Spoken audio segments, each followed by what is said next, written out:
Directeur Adrie Warmenhoven van het planetarium moet nou nog even boeten om naar het nieuwe pand. Want onder trogong wordt nog het werken. De oude bakkerswinkel is helemaal stript. Hier moet onder andere de museumwinkel komen en de nieuwe entree van de bezoekers. En dat is een hele verbetering.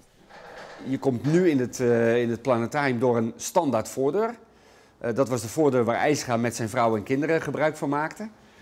Tegenwoordig zijn dat 45.000 mensen per jaar. Nou ja, dan loop je tegen praktische problemen aan. Dat kan niet anders, dat mag duidelijk zijn.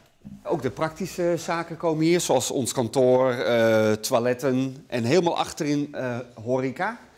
Want hierachter zit een prachtige stadstuin, ommuurd met mooie lindenbomen. Een schitterende plek. En dat wordt ingericht als mooi zitgedeelte waar je wat kan drinken, wat kan eten. Op de eerste verdieping komt een educatieve tentoonstelling.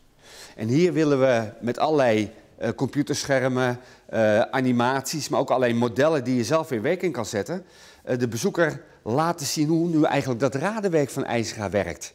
Het is ook prachtig om te zien, dat ingewikkelde radenwerk. Maar hoe gaat het nou met de slingerklok, met raderen? Hoe gaan planeten bewegen? Hier kunnen de mensen erachter komen.